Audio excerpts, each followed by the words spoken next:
Ayan, hello po sa ating lahat. Kalingap Rab naging masama sa tingin or paningin ng sponsors.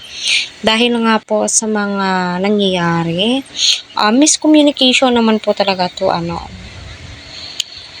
ako po nanghihinayang. Syempre, yung relationship between sponsors and Kalingap Rab, masasabi mo po talagang solid na solid. Kahit yung iba ay hindi po dumadaan sa kanya, wala ka pong maririnig. So tatay may isinumbong. So totoo nga ba? So yan po yung topic po natin at explain ko po yan sa inyo. Para sa akin, di po maiiwasan.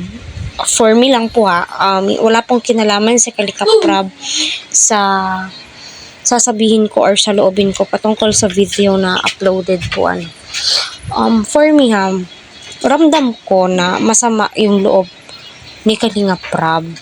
Yun na nga, sabi niya na nadi-disappoint siya dahil nga sa naging desisyon. Yung plano po doon is bakod muna for the safety of the family of Beyonce. Di ba napapa-English na kahit wrong grammar?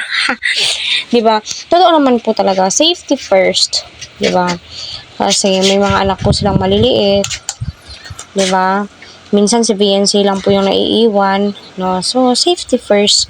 Ika nga po nila, napaka-importante po yung safety first before anything else.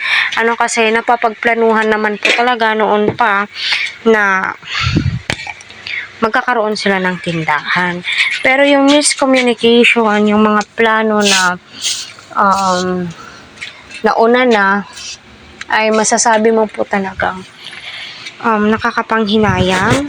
Kasi di po yan pwedeng sirain, baklasin, or po yung gawin nila dyan. Kasi nga po, napatayo na kita naman po natin, tayong-tayo na po talaga yung ginawa nila.